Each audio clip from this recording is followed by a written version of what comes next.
ꯀꯩꯅꯣꯒꯤ WhatsApp group message-ꯇꯕꯨꯗꯤ already ꯐꯪꯉꯝꯃꯅꯤꯀꯣ ꯉꯁꯤꯁꯦ ꯑꯩꯈꯣꯏꯒꯤ demonstration class ꯀꯣ by reasoning ꯀꯣ reasoningꯒꯤ demonstration class by Sir Herojit ꯑꯅ already ꯐꯪꯉꯝꯃꯅꯤꯀꯣ ꯑꯗꯣ even though ꯑꯩ ꯃꯤꯡ ꯐꯪꯉꯒꯁꯨ just ꯑꯩ ꯍꯥꯏꯁꯤꯅꯤ ꯑꯩꯒꯤ ꯃꯇꯥꯡꯗ just ꯍꯧꯒꯠꯂꯛꯄꯒꯤ ꯑꯣꯏꯅ ꯈꯤꯇꯪ ꯈꯟꯅ ꯍꯥꯏꯁꯦꯕꯀꯣ ꯑꯗꯣ ꯃꯤꯡꯗꯤ ꯍꯥꯏꯗ꯭ꯔꯁꯨ ꯌꯥꯗ꯭ꯔꯣ पुन्हा दम हाय वीरो सानी पुलप हौबद हाय यारे को जा एको आई मिंग को हेरोजित कौई को नोई रीजनिंग सब्जेक्ट ता कोई नहीं को अदो ऐसे इसा से बीटेक नहीं कंप्यूटर साइंस ता को 2012 तो बीटेक लोई बनी सही मरी मुखाई रत्ना मरी मुखाई ता उन्हें का ऐसे बेंगलोर थबक तौरग ले रमी को अदो अदुगनी हाम द खंग दिसी को अदुगा 2017 दाई मणिपुर थोलकपनी को मणिपुर थोलागा मरुइन आइन मणिपुर थोलेसे असेंग भाई तारगदी इसी MPSC कनोगी एग्जाम थागे न थोक्यारकपनेबको अदु लाइक फदन पारामी अदु मतम दो बोक्तको अदु कौरक्तबदगी अदुम थोजिपो कौद्रीको अदु अदुना सम 2018 दगी आई नोई हा सोरी तारमनी इबेमल आईएस एकेडमी खांगीको 2018 दगी विदिन ममांग चही ममांग हप्ता हाई तारेको लास्ट मंथ पो कोई इबेमल आईएस ता इबेमल आईएस के फैकल्टी वेने पुरमगा अंतक ममांग लास्ट मंथ तगी हाई तारेको विदिन 2 मंथ्स पो सुरे अखोई इंस्टीट्यूशन जे फॉर्म तौजबनी को कोई ओजा मयाम के तौरगा अदुन इंस्टीट्यूशन मतंग लाए ngata अदुन ngata हानसु ऑलरेडी इन्फॉर्म तौरमदो मालिको ओजा रमंदा को ओजा केन चंगरे को अदो जस्ट आइगी कनो होइना हाइरबदा को एग्जामिनेशन की पॉइंट ऑफ व्यू कनो नि को जनरल फाउंडेशन कोर्स ने कई चनगे खोट के लोइनमक निनरमनी अनिरक सुन निनदरु याय को दाउ लेरगा सु मथंग मथंग तप तपना निनरासु याय को अदुबु जस्ट कनोनी आई लाइफ स्ट्री हायर तरगदी को मपालुमदा का नय थबक तोरिङै द कनो यागी महम याम बदु चतुरे को as well as one international tour book चतुरे को इंटरनेशनल टूर हैबदी आरो ऑफिस की थबकनी कोरिया चतुरे एज वेल एज जर्मनी चतुरे को सिना अखोगी कनोनी आई इंट्रोडक्शन मसा मनी को अदुगा अनी सुबदा लाक्तुइसिना अखोगी कनोदा लाक्सेबको अखोगी नोन हाइफेसु हाइर मनी को आई हाइगरे वंदो हाइरगसु आइना सुम खनबदा रीजनिंग की पार्टी अंक लौरे को इंग्लिश लौरे रीजनिंग की पार्टी याम कायन हाइरम दौ मांद्री हाइना खल्ली को हाइरम अबो महान रीजनिंग ओजा हेरोजिना ताकनी हाइबम दि हाइफेट पलम दौ माली अदुबु मदुई मतान इन डिटेल दि हाइरम मोयबको याय को अदो कमाइन हौसिगे हाइबसे हाइ तारगदी येमो लाइक की कम खलुनो को मसी तो इंटरेक्शन क्लास नि इंटरेक्शन ओइजी को आई कई हाइनी ओपिनियन हाइगद्रा आई एग्जैक्ट टाइमिंग दगी मैक्सिमम डेज अदुम कनोनी दम होनी को 6:30 हाइदना 6:30 दगी मैक्सिमम अदुम 6:30 दम होनी को थेंगदाबा होय मे बी समटाइम्स प्रॉब्लम का तोला को थेंगदाबा कोता बया दुबु यारिगे एदी एग्जैक्ट टाइमिंग दे होनी एग्जैक्ट टाइमिंग दे लोइसनगनी को अदुना नोइसु मतम चप चाना जॉइन तौनबो होनसी को थेंगदागनु को अदुगा क्लास नुंटी की चांग नाइना याव एग्जाम क्रैक तौगे हाइ तारगदी को अदुगा अहेनबा खंगदबा लैरागसु सर सिजिमा डाउट लै को खंगजलो नोइना यावदुसी इट्स अ फाउंडेशन कोर्स नि एनी डाउट को सि मतांगदा खंगदे हाइबा ओ केदोजिगे रिपीटेशन चलो सि खंगदे हाइबा मतंदा always it's N every topic को दिमक लोइनमक रिपीटेशन चटकनी को नॉट ओनली टॉपिक इन नते हजि ताइ पॉइंट मुके दम रिपीटेशन चटकनी अदुगिदि केमता वारुनु को अदुना हंगदबा यादे खंगदबा यादे गदजा हंगबदा इकायबा यादे ज्ञान ताइको एग्जाम अमा फाउगे हाइ तारगदी मणिपुर एग्जाम दि खलुनु को आई आइन तसिंग हाइगे होय समटाइम्स अमागु मनिगुंबा सोइदन लिखलक यावरपदि याय अदुबु मैक्सिमम पैसा चपनी अदुना मणिपुर एग्जाम खलुनु को इफ कोइगुंबा हाइबा सेंट्रल एग्जामिनेशन सेंट्रल न लौरक एग्जामिनेशन जा फाउगे हाइ तारगदी अखोइगा याम फजन लोइनासी अखोइ छात्र मयाम पुथोखरे को इवन दो अखोइगी इंस्टीट्यूशन की ममिंग पुथोखचद्रगसु अखोइ एस फैकल्टी अमनो एस ओजा मोइना अखोइ छात्र मयाम पुथोखरेबको अदुदुना आइन हाइसिनी एग्जाम अमा फाउगे हाइ तारगदी नुपीदो ओइरे नुपादो ओइगना माइथाबो ओलु नुपीदो ओइगना माइथाबी ओइयो को ज्ञान ताइ गोजा माइथाबी हाइसे कैनोनी को आइना खंगदबा मतांगदो आई खंगदे यादे न हंगु हाइबनी आई सिजिम डाउट लेबसे आई क्लैरिटी दा कैनो तौरगा चतबा यादे न खल्लगा चतलु हाइबनीबको याय को हाइसे मैम हाइरो आइन हाइबे कैनो तौबदको होय सर अदुना लाइक ताकु मतम दा आईदी याम तोइन नोइदे सु मतम पीनी सी यम होदु नत्रन कयन तो हाइबगी को अदुगा याम कोऑपरेशन चछि अदुगा वन वे कम्युनिकेशन ओइगुम सेबा इवन दो अजि कोई कोई ऑनलाइन क्लास ओइबगी वानी but as a physical presence amu oibagi concept like tak shebo ko yai ko aduna tumina ne sambe sma ya de ko any doubt hangbo de ikai ganu ama to ganu loina mak hang I always response pira kan phagi to or nuain cha chebe like the matam da yamna pressure le ge to ai adu bando natte understand to foundation lingo foundation lingu lingaba not only reasoning ge wanate english chu ai mathematics any foundation bu he strong oiraba question aruba hang jerak sunu the foundation loi base over ya ma tan concept hai ni gana ja concept ku clarity ma leina sa tar ga di question du arrive ni yam loi loi khum ni ya ko di tar ga di sina kaino gi matang leina just happy just highway wani makha tar ko di koi reasoning gi concept la si ka examination gi distribution dei higher ro gi ko mayam yarbo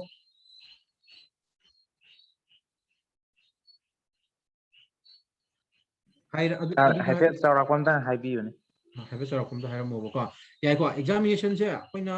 you know you form when I have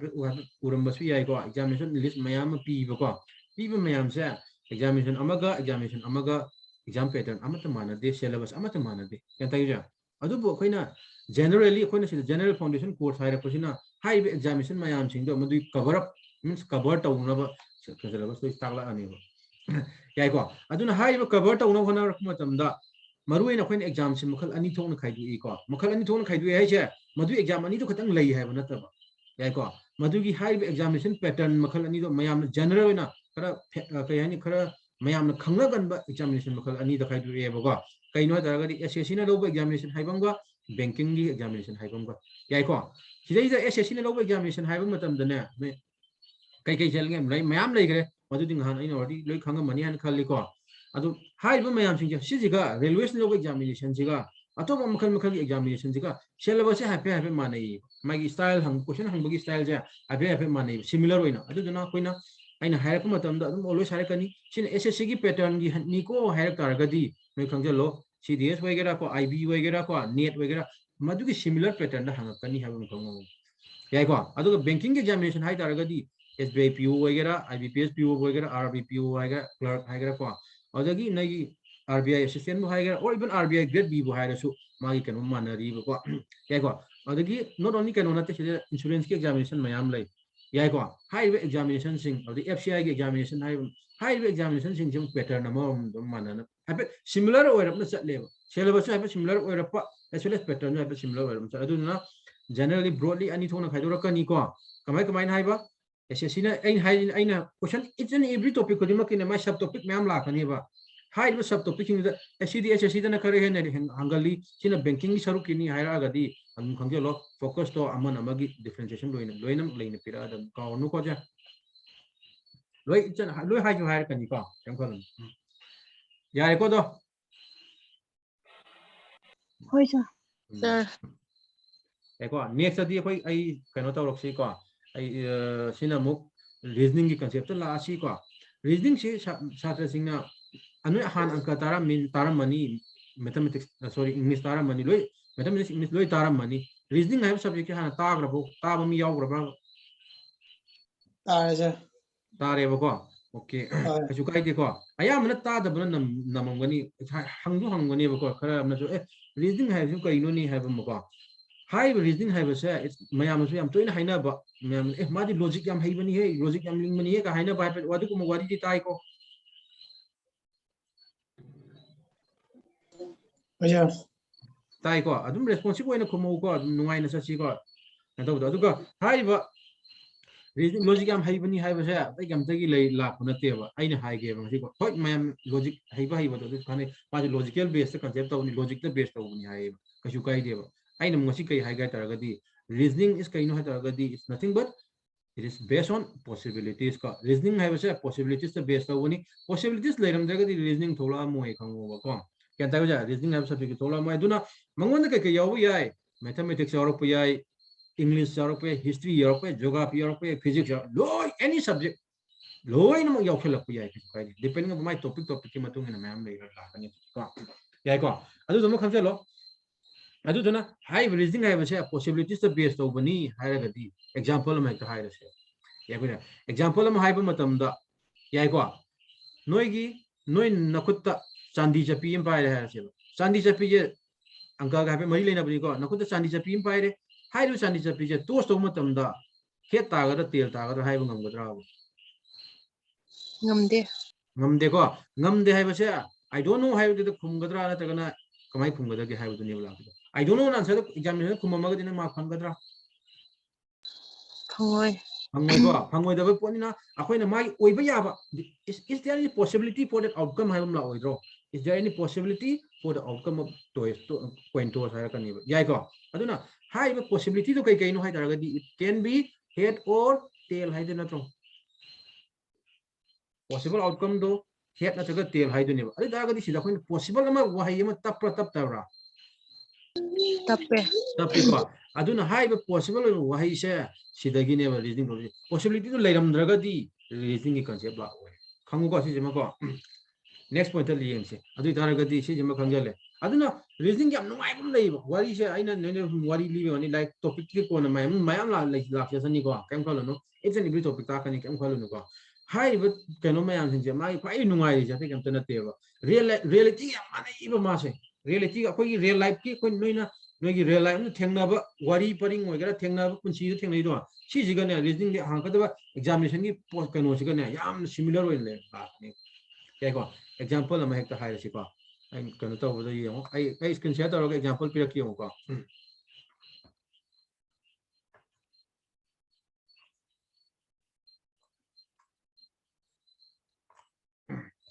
ko adu tara di example ama hekta hai si ko yam interesting one cha have ni ko yam nungai like tam godam ni tamno to wan tam sima ya de ko yo sidaida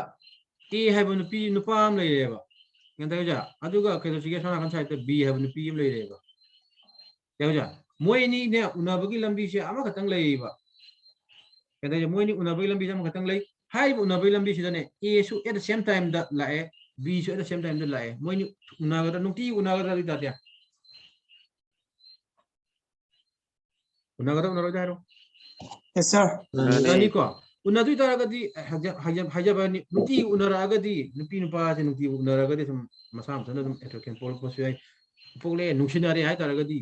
Moini दुम नुसिनारा थुंगनागी बयाय थुंगनाबगी possibility क्या लई अमा खक लेत्रा means possibility Sule लेति Moini दुम नुटी उनारादि नुसिनारादि थुंगनाग्रा ने याय को अमाय तौदना हाइरो पोसक सिदा अतोप लंबी अमा मुथोला जे साइना ए दगिना बी बुकी मारत लेब लंबी अतोप अमा मुथोले याय को अदा इफ कई गुमा इदे ए सिदा ए न सोना कन चटिंगै सिदा बी न सोना कन लादि मोइनी उनार किद्रा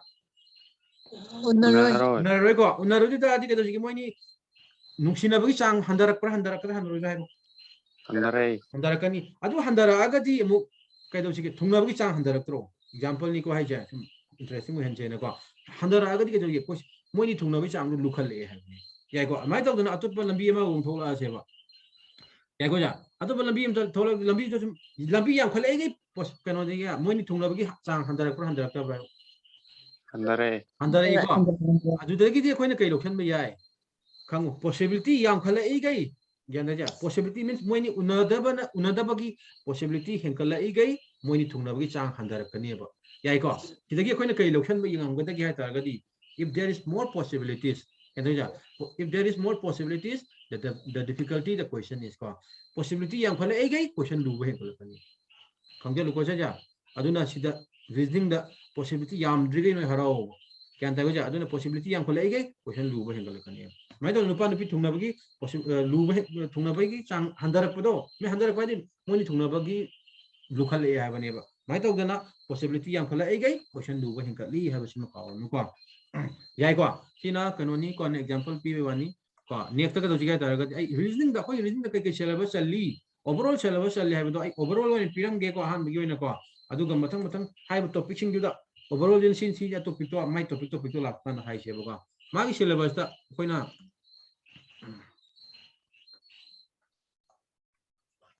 देखो सिलेबस ना पीसी मतंग टॉपिक मतंग को लक्ति को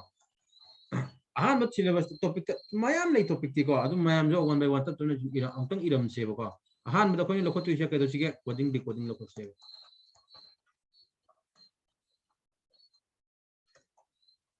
ꯀꯣ ꯑꯅꯤ ꯁꯨꯕꯗ ꯀꯩ ꯂꯧꯈꯠꯁꯤꯒꯦ ꯍꯥꯏꯇꯥꯔꯒꯗꯤ ꯕ꯭ꯂꯗ ꯔꯤꯂꯦꯁꯟ ꯂꯧꯈꯠꯁꯤ ꯀꯣ ꯇꯣꯄꯤꯛ ꯏꯝꯄꯣꯔꯇꯦꯟ ꯇꯣꯄꯤꯛ ꯉꯥꯛꯇꯅꯤ ꯀꯣ ꯈꯪꯖꯜꯂꯣ ꯅꯣꯏꯅ ꯑꯦꯅꯤ ꯑꯦꯛꯖꯥꯃꯤनेशन ꯑꯃ ꯊꯥꯔꯁꯨ ꯀꯣꯗꯤꯡꯒꯤ ꯀꯣꯏꯁꯟ ꯑꯃ ꯁꯨꯡꯁꯣꯏ ꯁꯣꯏꯗꯅ ꯍꯪꯉꯛꯇꯧꯔꯕꯅꯤ whether it can be SSC ꯑꯣꯏꯒꯦꯔꯥ ꯅꯦꯠ ꯑꯣꯏꯒꯦꯔꯥ CDS ꯑꯣꯏꯒꯦꯔꯥ ꯁꯣꯔꯤ ꯌꯥꯒꯣꯖꯥ ꯑꯇꯣꯞꯄ ꯑꯦꯅꯤ ꯀꯩꯗꯧꯁꯤꯒꯦ ꯀꯩꯅꯣꯒꯤ ꯑꯦꯛꯖꯥꯃꯤनेशन ꯕꯦꯡꯀꯤꯡ ꯑꯦꯛꯖꯥꯃꯤनेशन ꯑꯣꯏꯒꯦꯔꯥ SSC ꯑꯦꯛꯖꯥꯃꯤनेशन ꯑꯣꯏꯒꯦꯔꯥ ꯀꯣꯗꯤꯡ ꯀꯣꯏꯁꯟ ꯌꯥꯎꯗꯕ ꯆꯍꯤ ꯂꯩꯇꯦ ꯑꯗꯨꯒ ꯕ꯭ꯂꯗ ꯔꯤꯂꯦꯁꯟꯗ ꯆꯍꯤ ꯈꯨꯗꯤꯡꯒꯤ ꯀꯣꯏꯁꯟ ꯌꯥꯎꯗꯕ ꯂꯩꯇꯦ ꯁꯤꯁꯦ ꯑꯃ ꯄꯥꯎꯅꯨꯀꯣ ꯑꯍꯨꯝ ꯁꯨꯕꯗ ꯑꯩꯈꯣꯏꯅ ꯅꯩꯅꯕ ꯌꯥꯗꯣꯏꯁꯦ inequalities ꯁꯤꯁꯨ ꯑꯗꯨꯝ ꯍꯪꯒꯜꯂꯤ ꯀꯣ ꯑꯌꯥꯝꯕꯅ ꯕꯦꯡꯀꯤꯡꯗ ꯍꯪꯉꯤ ꯑꯗꯨꯒꯤ SSCꯗꯁꯨ ꯑꯗꯨꯝ ꯍꯪꯉꯤ ꯍꯪꯗꯕ ꯅꯠꯇꯦꯀꯣ ꯃꯔꯤ ꯁꯨꯕꯗ ꯑꯣꯔꯗꯔ ꯔꯦꯡꯀꯤꯡ ꯀꯣ ꯑꯣꯔꯗꯔ ꯔꯦꯡꯀꯤꯡ ꯍꯥꯏꯕ ꯇꯣꯄꯤꯛꯁꯦ ꯏꯠꯁ ꯑꯦꯟ ꯑꯦꯚ꯭ꯔꯤ ꯀꯩꯗꯧꯁꯤꯒꯦ ꯑꯦꯛꯖꯥꯃꯤनेꯁꯟꯗ ꯍꯪꯗꯧ ꯂꯩꯔꯕ ꯄꯣꯠ ꯌꯥꯏꯀꯣ ꯃꯉꯥ ꯁꯨꯕꯗ ꯑꯩꯈꯣꯏꯅ ꯅꯩꯅꯕ ꯌꯥꯗꯣꯏꯁꯦ ꯀꯦꯂꯦꯟꯗꯔ ꯅꯩꯅꯕ ꯌꯥꯏ ꯀꯦꯂꯦꯟꯗꯔ ꯀꯣꯏꯁꯟꯁꯨ ꯌꯥꯝ ꯍꯪꯒꯜꯂꯤ ꯀꯣ तरुक सुबदा कोई नैनब यादुसी सिलोइजम नैनब याइको सिलोइजम जो याम इंपोर्टेंट टॉपिक ते पिरेब टॉपिक सिंग जे लो इंपोर्टेंट होइको कनो गे तनको तरे सुबदा लॉजिकल वेन डायग्राम को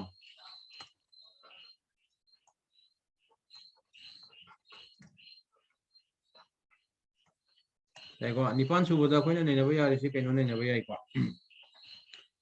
अल्फाबेट एंड नंबर अरेंजमेंट को अल्फाबेट कैन तो रखनी को सीधी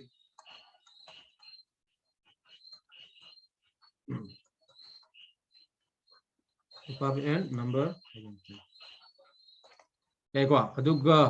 मपन सुबदा कोई नैनब यारिसे मैथमेटिकल ऑपरेशन को सीने SSC दे हम तो इन हंगली को इट्स एन एवरी SSC के एग्जामिनेशन दा मैथमेटिकल ऑपरेशन की क्वेश्चन हंगदब याउदे को एंड कदुसी के इंसर्ट द मिसिंग कैरेक्टर अन टॉपिक अनी जे सिमिलर होई को अदुगी ने कनो हाइसे को and insert the missing character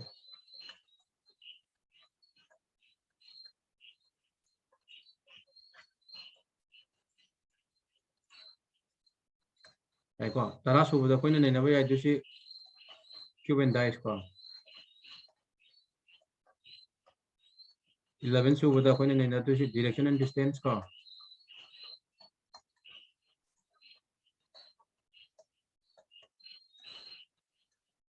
12 सुबदा puzzles and sitting arrangement है को it's very much important को for banking examination चटनिंग कांबू की puzzles and sitting arrangement यामने important होई को सिलेगी 65% हंगकनी एग्जामिनेशन है को 13 सुबदा कोई नैनब यादुसे इनपुट आउटपुट को सिदी input output specifically for banking purpose की को main level ngатani ko adagi 14 subada ko neinab yadusi critical reasoning hai ko critical reasoning or kai sige hai ji matamda logical reasoning su hai nei ko sei da topic manga toruk tamakini sida to kai na ko isu loina mak hangi ko any examination da sukuma question hangda ba yaude ko देखो 15 सुबदा याम SSC yam हंगन ba kai dojige classification and analogy है इसका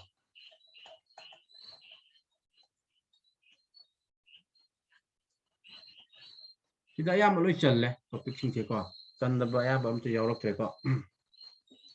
यार सिगी topic Singh से मरुई ले ने रखनी देखिए हेन बला आगो सुदम नैना कनी केम खलु नको आई नसी ई रो सिथा को था नंदा को था यावरक चा हेरो हेरो चा का रोमान नंबर 7 सेंटा बिरो लॉजिकल केना लॉजिकल वेन डायग्राम है बनी को अदु बुद्धि होरे नोइना केन तो रखन चंद PDF फॉर्मेट पे पिरकनी को इट्स an every class of topic को यानी को मैम से सिगी मागी अखोई की सिलेबस ने ने पिथु इसे को अखोई PDF फाइल ने पिरा जो काई दे इन डिटेल पिरा जो काई दे इट्स एन एवरी कनो केम कलो नको सिगी हाई मैम सिगी फ्रॉम द वेरी बेसिक तगिना advance level advance pure advance चलोय को अदु जस्ट एडवांस स्माइ स्माइ मेन लेवल की सिबु की हंगी स्माइ हंगी हाइबदो अदु क्वेश्चन दि लोय होलंगनी केम कलो नको अदु याई को मैम हजि पोक्तो सिदा yes sir याई को इजे म खंगलो सिलेबस नि हान बदंग सिदी ऑलरेडी खोय कै दौजी है तारगदी कोडिंग तौसी को ना याम इंपोर्टेंट नो टॉपिक नि हाउ हाइरो सर लाइक जो तुम कितन सजेस्ट तब सर कोई ना पाद जो कहीं ना लाइक लाइरिक से कनो तौब याय को नोइना पागे है तारगदी कनो पाबा याय आरएस अग्रवाल पाबा याय को अदुबु रीजनिंग की ओइनदी नोय लाइक से अखोइना आरएस अग्रवाल खतन पार चलगदी नोय द कछु अपडेटेड ओइ रोय को क्वेश्चन मैम प्रैक्टिस तौजगी बदि मैम तौजबा याय अदुगा नोय कनो पागे हारबसु याय को एमके पांडे की लॉजिकल रीजनिंग की को एनालिटिकल रीजनिंग अदुसु लई को अदुसु पागे हारसु पाबा याय औदगी हेना कनो नोय बैंकिंग की चंगिंग तारगदी अदा की कंप्लीट को रीजनिंग की कनो लाइक लई को अदु पाउ यानी को ऑनलाइन दे ऑर्डर तौबा याबनी को सिदि फंगोय को ऑनलाइन दे ऑर्डर तौबा फंगनी को याय को अदो मटेरियल जो कोई क्या यानी मटेरियल फजन पिरकनी नंबर ऑफ क्वेश्चन फजन याम पिरकनी को क्वेश्चन नंबर ऑफ मटेरियल्स पिरक मतमदा मटेरियल से अइन मखल अहुम थोंग पीगे हैन खल्ली को अहान मटेरियल से अखोय नोय प्रैक्टिस मटेरियल अमा याय को अदुगा अनी सुबा मटेरियल से प्रीवियस ईयर से क्वेश्चन की मटेरियल अमा याय को अदुगा अहुम सुबदा अखोय कई पीगे तदि एक्सपेक्टेड क्वेश्चन की मटेरियल अमा को याय को सी याब्रो सी मैम सर Yes, sir. याय को अदुना अहाम द प्रैक्टिस तौसी खंग मतुंग द प्रीवियस ईयर क्वेश्चन होसी होल कान कॉन्फिडेंस दे गला कान हंदक जही के लाख या गदे के हबदो एक्सपेक्टेड क्वेश्चन जी क्वेश्चन की मटेरियल जी खितंग तप कनी को एक मटेरियल होत करिए ने टॉपिक लोयबगा पिरो ओय टॉपिक लोयर मतुंग द मे बी अराउंड 15 डेज नंतर 1 मंथ की मतुंग द पिरक याय को अमाइन तौसी कगिनो है तारगदी इट्स एन एवरी मटेरियल दो आई इसाना लो सेमजगदब गातनी को एस वेल एज कदसी के नोइद सप्लाई तौरकनी को सेमदसु मतम जु खितंग चंगेदना हां प्रैक्टिस फदन होत लोयरो प्रैक्टिस से होत ले खम द प्रीवियस ईयर क्वेश्चन लोय होत ngam kan ka होय क्वेश्चन अमा नि लेक्चर मशीन खर kan तो याव रगसु अदो अनि सुबदा के दोजिगे अनि सुबदा इन सो आई की सजेशन है तारगदी होय लाइक लेबदी याय नोय क्वेश्चन मैम प्रैक्टिस तो गबगी को कोडिंग को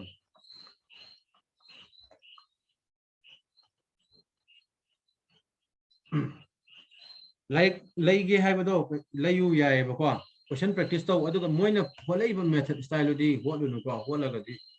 फजना गाउनी को मतम मयाम जंगनी अखोइना होलक मतम कमाय होलक यमो याम लाइन होछि याम लाइन चछि को होय सर एको कोडिंग द मखल मयाम खाइदो इको आइना खाइदो इसा आई इसाना खाइदो चबनी और मयाम जनरली यानरगा दु कनो तोरगा हापु हापसिन ख तौतो तुकिन तोरगा खाइदो पनी नोय दे हे क्वेश्चन उकांदा सिदि सी क्वेश्चन नि हे आई समाय होट कनी हे ना अप्लाई तो गाना वो नत्र विधि द क्वेश्चन नम थाक नम उरे एग्जामिनेशन द करिनो कमाय होतनो कोडिंग वर्ग ए सी कमाय पांदुनो खंगदगनि मे होत नुमाय गदना अदु दे हे उबगा ए सिदि सी क्वेश्चन ए समाय होलगी हाइबा मा सिदि सी क्वेश्चन ने हम लाइन होत याना बगिनि को अदु नम खम मैम खाइदो इसे नहान मद कई हाइजी के ददी पोजीशन ऑफ ए लेटर द बेस तो देखो अनिशुबदा कई तौसिगे तरगदी नंबर कोडिंग डिकोडिंग को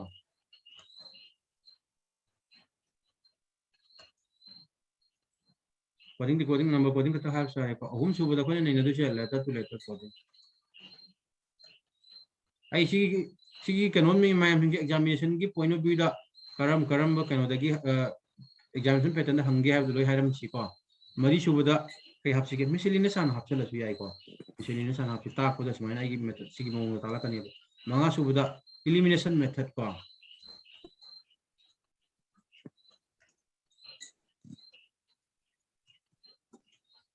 और कदुसी मयाम हाइने चाइनीज कोडिंग को हाइने को और फिक्शनल वर्ड कोडिंग याम हाइने को अदो हाइनिंग भाजसनु एलिमिनेशन मेथड नि को पाइदे को अदुगा तरुक सुबदा लॉजिकल एडवांस और लॉजिकल कोडिंग को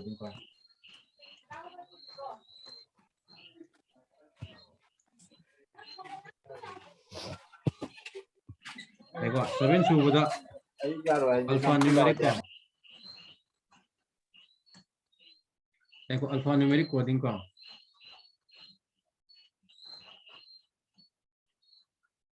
और सी बुक ने कई को के तारदी कंडीशनल बेस कोडिंग डिकोडिंग हर सी को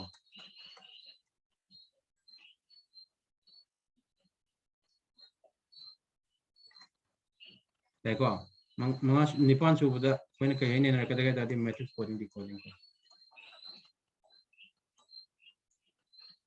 मैट्रिक्स कोडिंग को है देखो अदो सिदैदा खंगेलो कई खंगदगे है तारगदी अहानबदा कोइना जे पीबा position of letter number coding decoding letter to letter coding को मिसलिनस साइब से सी से पुल अप न कोई कई दे हंगन गया जाय एसएससी ने लोबो एग्जामिनेशन दा hangali ya ko je SSC lo examination hangali elimination method su dum hangi yam ten tak po kano da ko adu si SSC ne lo da hangde habdi hangoi ayaro ko hangi ko aduga sigi makha gi ahum su se elimination method ne advanced ne ko alphanumeric coding di ko conditional coding bi ya pure banking da hangali ko ayam banking examination sing da ya ko pre da su hangi ko aduga elimination method of Chinese coding decoding pure pre da ya mani hang du si ko adu advanced logical coding decoding ko alphanumeric conditional based ko hai mayam sing cha mayam mains ta hangan bayawi ko aduga alphanumeric coding de si pre da hang bu shawi mains ta hang bu shawi ko aduga advanced logical coding pure mains na tani question hot kani kam khalu nu ko next banking da su hangi hang da din te ko yan da si ja examination ja banking da su hang adu matrix coding decoding cha SSC da hangi ko SSC da hangi ko aduga as well as banking da anu pattern ama oina kai la ke hai taragadi leida question hapse laga kaino banking gi pure new pattern da hanga ko ya bagi possibility lei ka unu ko hapse la kuma tamna kamai hapse la ki hai bado madudi akoina noina examination gi fadana pre phao kai sorry pre ha chini e foundation based tambul loire ai banking ka chat pami hai matam da laun naina si ko gi banking course ama ikoi koi dan tawra ani ka banking khata gi specific oina banking khata gi oina specific tawra ni madu doya naina si ka ta ga do si foundation ni na loina mo kana tawchi si je si hairam daga ni koi ni ko ta ga si de ham ya da se hangba mayam si khangadra magi sub topic sing je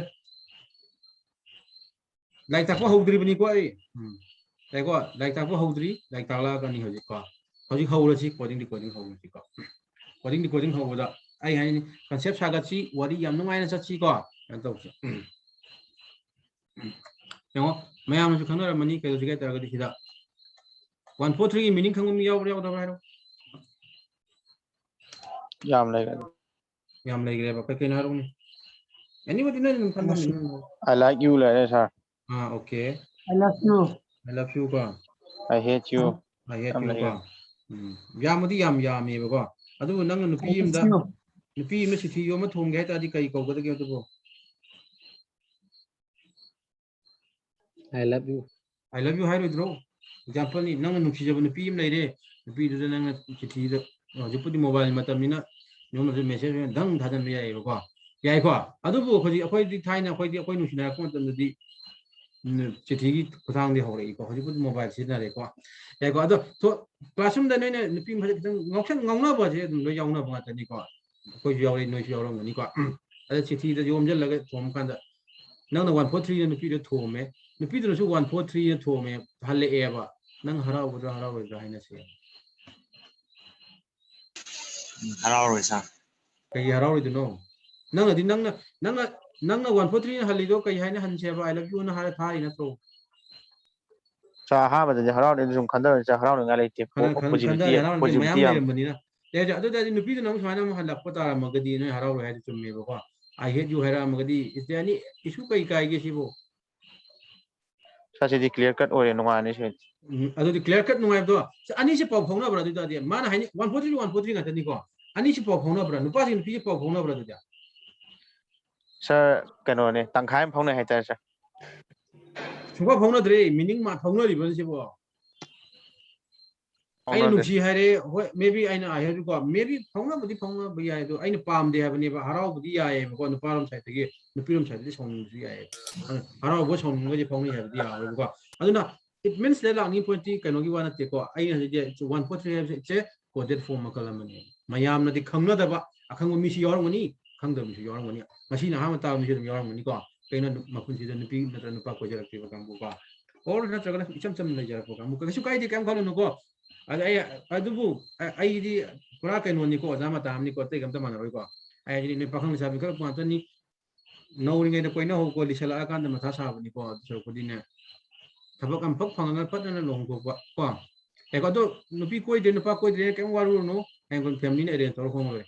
si da langi ponti si da hai 143 hai ba it's nothing but one have ji kai lo khala kai di I ji number of letters 1 litro yai ko mathang da love 5 gi number of letters 4 lei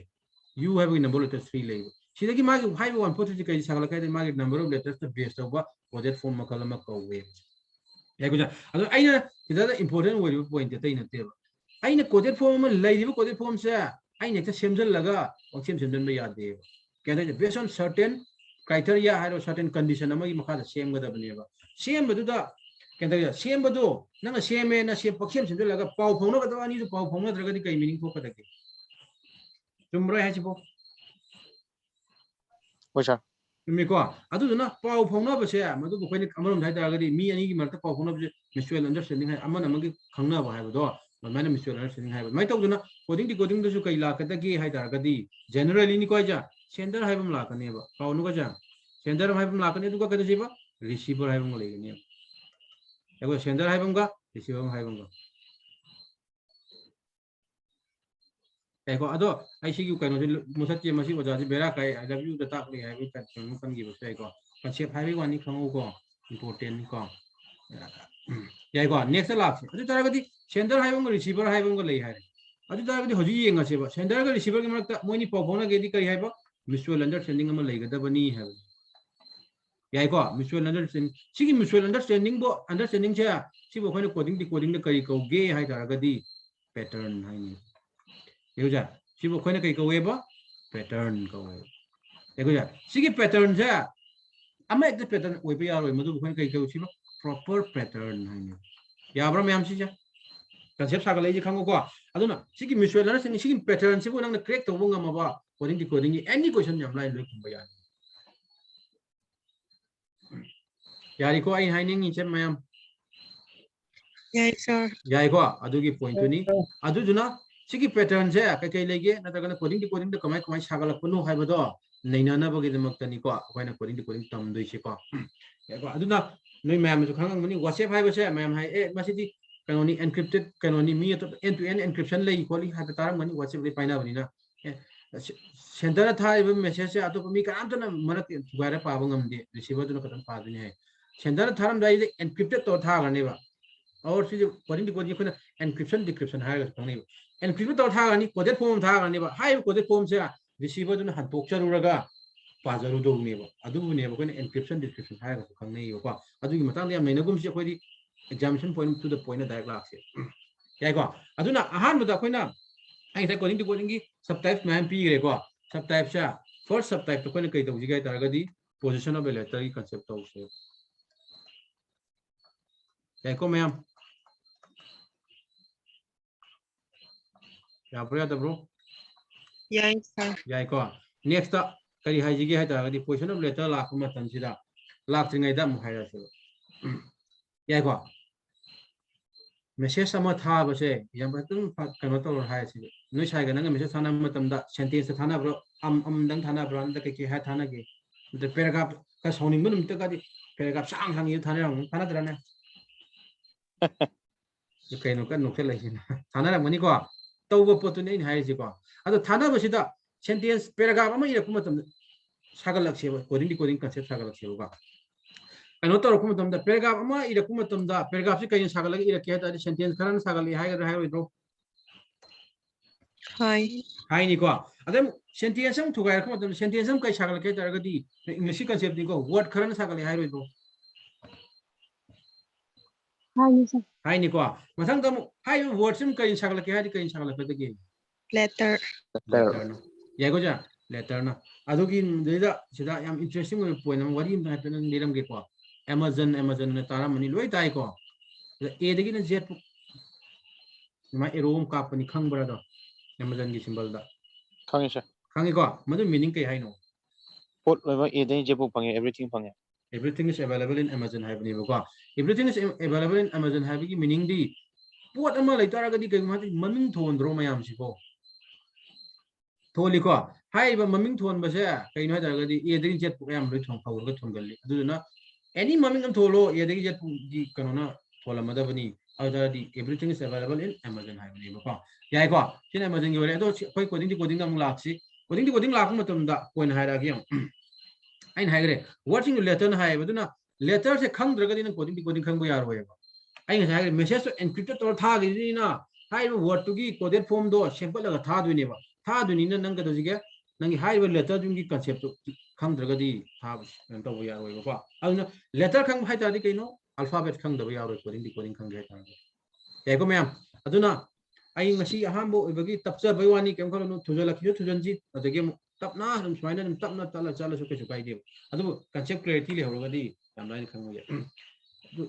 point ta direct jala ga tak su yae ba adu bu noida amuke na khangau na ban gi dum ni to ji ka aduna letter da koina alphabet khang da ya roi alphabet khang da mi yaw bane loi khang bani ken dai go ja adu da ga di alphabet khang abc phao hai bane te a for apple phao hai bane te ba ken dai ja but koi noina tha da examination ja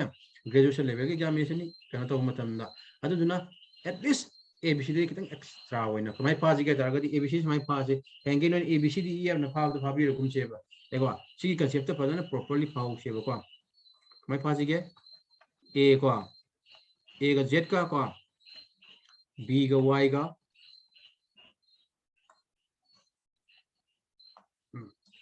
a z ko b y ko cx को dw ev को fu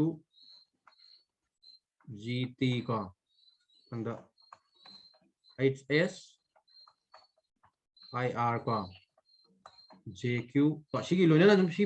मोंगे तुम फाबी रो को kp को hello समाइन फाबी English alphabet तो 26 Lebra लेता bro lai ko lai 26 ya maina pabiro abcd na pabiro kum az by ko cx dw na examination da si alphabet the best of question ahum mari dum hangak torom ni ka no ko si exam any exam jalo reasoning ka chela ta di sida ani hum dum solution yaw do robani no na khangam ngane ba ko si bo yagen khoi da su ti tho su ya ba si bo ya gi su kai di ba examination da hojiti thai ni ki type da no na any kano anta no game college ki examination da du khango bro dem college ki khangi ga malda coding di coding question each and every examination yawm ngani an khali alphabet no ithong ngane ba yai ko ithok ta bi da no alphabet si ye si gi method te pha ta ra di question yam nai hote eko matam chep to ni du dem college ki examination matam yam sangi adu di ka ithok ga hot ja adu timing factor hai ba time limit ne time limit khat ten tak na pira examination da di nang si phar ga di nang extra question khat khum ba ya bi possibility la khani adadi extra question khare hen khumo gadi nang khan be possibility hel ai ko amai to na alphabet cha ko na abc pha ni magi position haibam pha che position pha ma tam da kamai pha da ge number counting chi kai di hoge 1 de hoy ko adu abc ju 1 de hobni na a se 1 na pv se ye ko a se 1 b 2 ko c 3 d 4 mathang pira kai de lo e 5 ko f6 g 7 ko h8 i9 को j10 k11 को l12 m13 n14 को o15 p16 को q17 r18 को s19 t20 को u21 v22 को w23 x24 y25 को z तक से बा यार को सिगी कनो सिमा फाबी रसे बस माइना को फाबदा सिबु ए द पोजीशन द 1 ए दगी होरगा 1 b द 2 को सी द 3 b जे सिबु कोने कई कौगे हाय तगदी पोजीशन ए अल्फाबेट की पोजीशन हायर का खंगनी बा और फोर्थ पोजीशन हायर का खंगनी और का जिगे फ्रॉम लेफ्ट टू राइट हायर का खंगनी बा को अदु ना सोना कन साइड हाय पे इथोंगे को खंगों न को ए द 1 p बा a = 1 को b = को जिगे 2 p बा c = 3 को मथंग मथंग चले काय द लोसलाने बा z = 26 p बसे तो कोन के दो जस्ट पोजीशन का तंग हायर का खंग नहीं याय को और का से फॉरवर्ड पोजीशन हायर का खंग नहीं बा अद फॉरवर्ड पोजीशन पा हाइना रोय पोजीशन का हाइना रकनी में या लोय नम को याय को मैम से पोजीशन का तंग हायर का खंग नहीं बा को अदि तार के होजी यंग से एग्जामिनेशन दा हंग के सी पोजीशन a पोजीशन का b पोजीशन का हंग ओय बा माय अप्लाई टू ने बा हंग से को एग्जांपल लेता है जे होजी 16 सुबह इंग्लिश अल्फाबेट की लेटर तो करम मनु हाय दिन आंसर कोई खुंग दे के p खुमनी को अदगे मो क्वेश्चन अमा हंगा जे बा मथंग 20 सेकंड हाय रगदी v न खुमोय द्रो मैम ओय सर खुमकनी को मधु नते बा एग्जामिनेशन तो कदम तो हंगोय को सुवंग जो हंगोय क्वेश्चन दी लाइक ते हापो दे मैं हापस लंगनी अदु नि दानी हापन मया है बा अदु हंगेन कदबमना सीडी कोई कनोनी अदु ना हौजी हंगा आसे बा कमाय हंगा सिगे हाय मतम दा याय को 36 सुबह लेटर तो करी होय गद के हारे औ दनि नै आई सीडी ए कनो द कोई सन ता याउ दे ना कुम मोइद्रो ना त कने सीडी कहीं अल्फाबेट 30 सूब लेटर लेते खुमगद खुमोद्रो मधुई कंसेप्ट तो खंगसे याको अदादी हजिक येंगसे 36 सूब लेटर है अखोइना कंसेप्ट सागलक्सीको चिंफा फाबदी यम लाएबा सुमाय सिनी चिंफा फागिबदी यम लाएबको अदु कमाई लाइनो तो खंगोरगदी यम लाए अखोइना नंबर इरकु मतम नंबर से 1 ने 2 ने को 3 ने 4 ने 5 ने को 6 ने 7 ने 8 ने 9 ने 10 इरकु मतम दा अखोइ अतोप डिजिट खंगी ब्रो नंबर दा 0 दे हाल से देउजा डिजिट अतोप डिजिट खंगी ब्रो खंग देखो खंग दम हंजल लगा 10 ननी इरे excuse me दम 11 ने मंजले मजंग 12 1 2 3 जम हंजल इद्रो समाइना दम याको एंसर हाई बु कनो हंजल लग पोसे सुमाई तो दना अखोइना इंग्लिश अल्फाबेट सु ए दगी जेड पु हाइबसे अखोइ जनरली सुम हाइबे वानी खंग 1 दे 20 हाइबे वानी हेंकला गदी कमाई तो गदगी हाइबदु नेबा हेंकला गदी अखोइना येंगो को ये येंगो हंजल इंग्लिश नंबर सु डिजिट हंजल पु माइना इंग्लिश अल्फाबेट सु कई माइ हंजल कदगा इतरगदी ए दगिना जेड पु याको जसी जम लेरे को मथन देम कदसिगे अमु नो नो हंजल आगा हेन खंगदा मिन ए दगिना जेड पु मु रिपीटेशन जकनी सी कंटीन्यूअस रिपीटेशन जे अदुम लेफ्ट बि जकनी को नो याको जा मैं तो दना दादी हजिक येंगा सी ए दगी ए पोजीशन 1 लेजरे को मैम जे की पोजीशन 26 लेरे दादी 26 की मतुम 27 लाक्रो अदुना ए की पोजीशन जे अमा खतंग हाइबे या रो 27 हाइबे या अदुना एंग से हाइगे बतो रीजनिंग के कइदा बेस तोबने बा पॉसिबिलिटीज बेस तोबने बा ए की पोजीशन जे 1 खतंग हाइबे या रोइबा 27 नी हाइबो सु यारा नी यार क्रो मैम हजी पक दाउ Question. लेते को हां अदुगा जे Okay. की पोजीशन जे क्या नो तादी 52 ने हाइबे यारा ने मैं तो 53 को एंड सो ऑन चला क्या नो 78 मथंग मथंग माइ चसा गे याई माइ पॉसिबिलिटीज मैं आम तोला ने याई को मैं तो दना इफ खंगे लो से दगी नोइना पॉइंट हम खंगे लो गदा बसे अते कैंपेन नते इफ करिगुंबा अखोइना इंग्लिश 36 26 की मथक लाक्तारगदी मासे 26 की मखा दा पुरक सेबा मखा पुरक दा इसी ओडी इथो लेग्रेदना माइ पोजीशन मैं आमिनो कई कई नो दो को हौना 26 की मखा दा पुथोरा के देखो कमाई तो गदा के हेरो 26 की मल्टीपल ना माइनस तो विसे याको 26 सुरागदी के जोगे सिदा माइनस तो थोड़ी क्या तारे हो याको 10 तारगदी 10 जे कोन कई है भी आरगदी के J. याको अदुन 36 सुबह लेटर इज नथिंग बट जेनी है यार याको मैम सिदा Yes, sir. याको अदुनी क्वेश्चन से हम नुंगाई नुंगाई न सची को तौनी अदुमाइ तौदना सिना इफ कइगुम हेंगलागदी नेक्स्ट न कई हाजिगा दादी सुम होरेन अखोइना कयो सपजे नंबर से इंक्रीज मथा मथा सिमजगे मखा मनिंग हलागा सु याय को माइ तौदना हजिक अखोइना कई हाजिगा दादी 0 सुबह लेटर है जे देखो सी आइन थवे हाइरम मिसे या छात्र याम ngogol ले दुगिनी को नतगदी हाइरम दसु या को नि को 0 सुबह लेटर से कई वगे के हाइरो J. याय को वेरी गुड को सिदा येंग से कई गिनो इन जे नि हाइ जे हाइ तारगदी येंगो 1 की ममांग दखै कई ले 0 ले गदब नत्रो ले को अददी ए की ममांग दे ले अल्फाबेट तो नत्रो लेटर तो नत्रो अददी ए की ममांग सिदा का जे ले त्रो ऑलवेज ए की ममांग जे ले त्रो अदुना 0 सुबह लेटर हाइगदी कई तानी जे तानी ये कौन को जा 0 सुबह लेटर -1 दी कई तानी तानी सिमिलरली y -2 दी कई तानी x माइ तौदना एन सो मैम से खिबे याय बदु माइनस दी नै नगुमसी माइनस यावरपदि मथा सा हमने का यावगुम तमजुगा अदना प्लस तो गुमने नमके नुवाय दना को अदना कनो तौसी अदना 0 सुबह लेटर हाइगदी मैम खंगे लो कई ने बसे याय को सिजम को अनु को समाइ तौदना कनो गी लेरे नेक्स्ट पॉइंट तमु लाखी क्वेश्चन अमा मुम पिरक सिम इंटरेस्टिंग वन कैन दो सिबो को concept clarity लेना हाई सिबो समाइ हाइरा सिबो यागो जा कई हाई सि क्या let's say e हाइबो लेटर अमा ले यागो जा e सिगा मल्टीप्लाई तौनरो कदो सिगा l सिगा मल्टीप्लाई तौनरो हाइबो याको e सिगा l सिगा मल्टीप्लाई तौनरोगा करी तागदगे हारो e हाइबो लेटर अम लेरे l हाइबो लेटर अम लेरे अनि से मल्टीप्लाई तौरग नंग कई तागदगे हंगियो कई तादो माले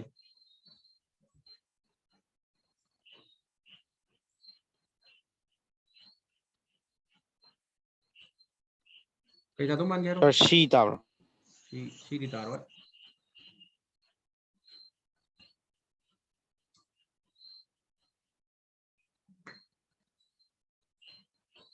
अल्फाबेट की multiplication खंगबो नोइबो L tani sir. L ju taro, L ju taro. Hush. Okay, very good, Namita, very good ka. H ka, Sweetie, very good ka. Yung ka, sila ako na kangjang adabam na. Sila noy na hire ko siya ba. E hai ba siya, ako na alphabet ki multiplication ni khangdri ba. Madu khang na to ko ni ba ko. Yai ko. Al taragadi hoji yeng ako na akhang mo da win chat siya ba. E ki position hai bam di kaino ha ai 5 hai bam di khang do mayam. Kami. Yai ko khangi ko. Early position kya no hai 12 ne bam khangi ba. Yai ko ja. Oh, that 5 6 12 6 multiply to naragadi number hai ko thora ko multiplication hai re number ko na. Ani multiply to naragadi kya ta de ba? 60. 60 na khumak to na te ko khangge lu ko. And e get multiply to kya ta hai 60 na khumak to na te ko kya khumak to ba? It's nothing but 68 sugar letter to ne. Ya bro ma'am se. And letter ni letter to khum letter ni multiply to number ta hai ya roi ko. And letter ni multiply to ka do ki letter ta handa ni ko. Ado 60 hai 2060 he le ko na 2060 multiple direct khai do su yai ko adu khai di khai do ha me khamu no ga ji ge minus 26 to 26 makha puruk na to kya ta ge haru 36 tai ko se again 36 26 he le bani na minus 26 na mo to se kya ta hai sir 34 ho do na ro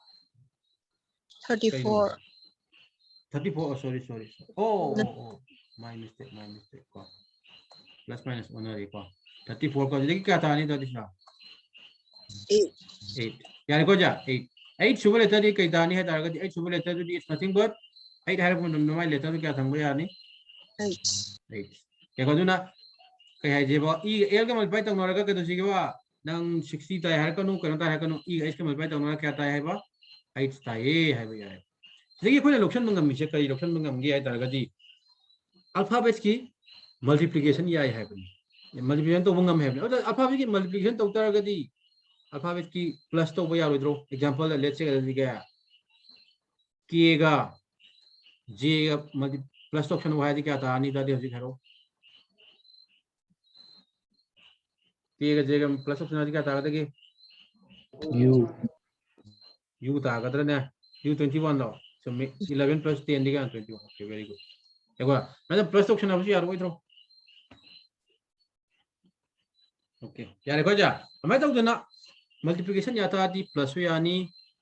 divide wi ani ko divide ya matam da fraction da di ta halakun ko fraction de ko fraction di position khang de ko next up minus ya ani any mathematical operation no ya ani have to ko be ya ko ma'am sila Yes, sir. ya ko adu di point ko ngoro next time mo yenga asi pukti alphabet ki hodanga ri sai na hai ba ko ki kano gi da position of letter ko according to coding की ठीक है alphabet की concept है पे खंगो उधर कदी ए यौद्री है sorry हम लोग क्या हो रहे हैं का और ठीक है शायद लाक्षी का इधर इधर मुझे यंग सेवा अकोई ना सिगी पोजीशन मागी मल्टीप्लिकेशन खंगे नेक्स्ट टाइम हाई रहा सेवा कई है भी आगे तक है तारा कदी हो आई ना थोड़े ना साइ ए के जेड के ई रिबा उधर की बी के वाई के ई से इनिंग दन ई बना तेवा नोई दा अमुक एन खंग ना ई बनी बा करी नो खंग दुजे है तारा कदी क्या को लम्जियन चीनो मतलब दा अकोई ना ममांग वाला का गोरंग चीम द चीन रने चेली को अदगी कदो सिगे मनिंग हला चेलु है जे तंद्रने खरा तप है तप को माइ तो दना हाइबा अल्फाबेट की पोजीशन जे कनो तादी ए दगी होती आती है नियम सु लेती है जे तगी होर सु या है देखो जा जे ते होर पाइ ददी जे तक सिगे 1 बियो देखो जा जे तक सिगे जे तगी 1 होरानी को या को सिमिलरली y तक सिगे 2 अदगी x तक सिबा सिमायन मथा मथा हला को काय बुलो छलनी दादी ए द क्या तारनी 26 को सी बुखन कई कौगे तारगदी मागी रिवर्स पोजीशन है देखो सी बुखन कई कौगे तारगदी मागी रिवर्स पोजीशन को अदुना जे तगी होरा सी क्या को मतलब y द 2 होरानी को क्या x क्या होरानी 3 एंड सो ऑन चलगा ए द क्या दलो संदबा 20 का चलो सी बुखन कई कौगे बा मागी रिवर्स पोजीशन और कदो जी from right to left in alphabet है तो जे तगी काउंट हो है बनी को यार को मैम से ठीक है रिवर्स पोजीशन फॉर पोजीशन जे में खंजे लौरो अरे दादी जे तगिन एबु हल्ला थी बजे नोय खतंग तपना फाब खतंग कुइन चंगद्रा चंगनी को मदुनानी आइना कदो जिगे लोइना फाबी यु हाइसे को पंसी जिमदि नोयना वॉलपेपर दा वॉल इथो थमगे ब्रा कंदो गेब्रो को एग्जामिनेशन सुइ हां तो रवनी को अदुगा अनदर पोजीशन में कुछ लाइक कई पोजीशन होय तरगदी देखो जा सी ना एग्जामिनेशन दा सुंगा तात्रे हारे कांदो को फरक दा a equal to 1 को b equal to 2 I equal to 3 को o equal to 4 and u equal to 5 है सर सी कई दे बेस ऑफ क्वेश्चन मान के सी वो Vowel. vowel या को पोजीशन या को जा बेस वन vowel है sir four position according to vowel या को जा अदुना खंगे लो रिवर्स क्वेश्चन जे या को जा हाई बद नुआई तबदो माइ तबदन एग्जामिनेशन दसु रिवर्स क्वेश्चन हजिक याम तोइना हंगाबनी को काउन को एसएससी दसु हंगी ब्रेकिंग सु याम हंगी सी याम इंपोर्टेंट way को फोर क्वेश्चन दसु हंगबो यावी हंगदुम हंगी को जब रिवर्स क्वेश्चन हंगागा दि छात्र मसिंग तारा दमनि कुमदो को केन ताइ को जा दुना नोइ दि आइगी छात्र इन सखिबनिना रिवर्स क्वेश्चन हंगा केरा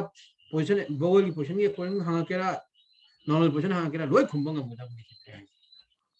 याइ को अदुना हजिक अखोय केनो तौरसी कई तौसी के तरगदि मागी पोजीशन ऑफ ए लेटर की कोडिंग कंसेप्ट लाक्सी हजिक पोक्ति नुंगाइरि को मयाम नुंगाइरि को यामना ngasi je अखोय नि यामना फर्स्ट क्लास नि फ्रॉम द वेरी बेसिक नि को केम खालुनो लोइना म खंगौसी को अदगे सी नतब मखन मखन मयाम जु लैरि वन बाय वन लोइना न कि लाख हायर कनि सर अराय म त ताइ अराय म त सुताक ता ओइ को मयामना अइना रेजिंग ताकपदा केनो तौनरि सते केमतगि नते को अराय दि अरु तापि बगि दमक्तनि को नोइना एनीवेयर द हंगुचो को रेजिंग इस हेरोजेट हारगदि तुम ममिंग नदुम चटपनि को नगनते चटपनि हाइ चाहिँ इसाना प्राउड ओइन हाइजा बे वनते आई छात्र मयाम लइ को लोइनम केनो पिरकनि को पॉजिटिव फीडबैक ले पिरकनि को यंगो अदि दादि खोइना पोजीशन बे लेटर हारक मतम एग्जांपल म इथु देके तौसी को याम माइन अंडरस्टैंड तौसी को काय को इफ समय हारसेबा काय को जा any word amala khola word aina ni message to word ki tuni na word ki coded form sagala ase if I have play have word se kaja play have word se asi coded form se kya ko ja qmbz na iram se ba kya ko qmbz iram se adu question da samay hang e ba then kado jiga daragadi basic ti manara kani ko anywhere yengu so ko ai gi di ko adu question da di each and every question manara wai ko ana ja ai na ngasi hot ki question do hai next class ki अगर नोय अतोप morning base the whole को तन small मानर होय basic ताकपो की दिले मानगनी को एको अदादि हाइबो word से जं मसिनो वर्ड नि पिरामिसी यार को जा सिनो कदो जिगा तदि कोडेड वर्ड नि यार को जा कोडेड वर्ड नि अदि तरगदि होजि येंग सेबा हाइबो कदो जिगे वर्ड से की कोडेड वर्ड को माइ सखि गे तरगदि सिदि जं प्लेस यार लेटर खा याहुम थोक त्रो से प्लेस दा सम लेटर खा याउनि सिजु कोडेड वर्ड अमु वइने लेटर याहुम थोइ को याय को दादी प्लेस दगे ना कदो जिगे माय कोडेड वर्ड हाइ क्यूएम भी है पिस दा रिपीटेशन अमत याव ब्रो याव दब्रो यो Yaude. याव को इफ कई गुमा नो रिपीटेशन लेरम तारगदी करी कंसेप्ट पान जिगे तादे खंगे लो position of a letter concept पानी को एगे जा पोजीशन ऑफ ए लेटर दुगी कंसेप्ट पालन से जन हां प याएबा ओजा रिपीटेशन अमत याव द भाई से होरन यावखिल आदि कमाय तोगदगी है हम लाखनेबा एग्जांपल स्मा है से ओजा यावखिल को तम एग्जांपल कमाय है जिगे तादि कोडेड वर्ड तो पम पेर मजे लेट्स से कमाय पीछे गया ओके स्माय है मजे PM को CA है मजे एग्जांपल नि को जा मैंने तो कदो सिगे कोडेड वर्ड म सिजु कोडेड वर्ड मखलम नि प्ले दे सेम तो होया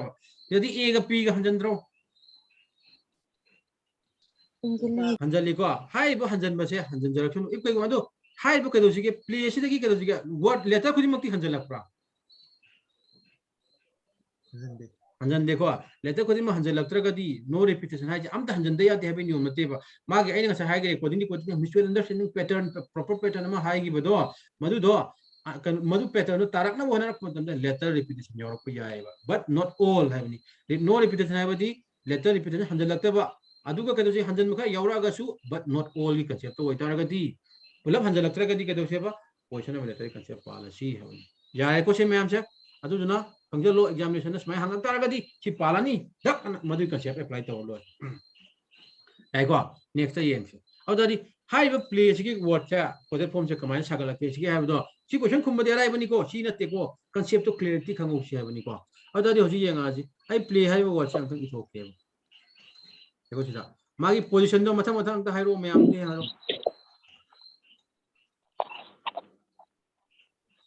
पी की पोजीशन क्या लेकिन कहो 16 16 निको याई को मथंग द एल गिदी क्या नो 12 12 को a की 1 ले जारे को मैम नहीं हो y की क्या तानी 20. 25 q की क्या नो 17 देखो m की क्या हो तारी 13 नी b की क्या हो तारगदी 2 z की क्या हो तारगदी क्या को सिदai da ina position of letter palo haibagi meaning de te kamta natte क्या को position of letter palo haibagi meaning di what to your letter की position ma leiba do atop ka do cheba different position changes to gre habni क्या position of letter haibagi meaning di haiba what to the your letter do adu do ka do chi atop different position da letter की position की atop different position change to khre habni ba adani change to thok pa se kai kai change to thok ya ke habu nahi na se ये कमाई नहीं नजीक है आई हिलेगा P जे लखोल सिको P की position क्या no हजिक पिरम से 16 नेबा हाई 16 दो 16 लेरमरो है बनेबा ये 16 लेरमरो अतम पोजीशन में चेंज हो बे याय करी करी पोजीशन चेंज हो बे याय है बनेबा ला देखो जा कई के पोजीशन चेंज हो बे याय जनरली लाक्सी हंगेलो रीजनिंग दने देयर इज नो फॉर्मूला को फॉर्मूला लेरो जनरली है बन पोजीशन कनी को अदु ना कदो सिगे जनरली कांसेप्ट अप्लाई तो छेबा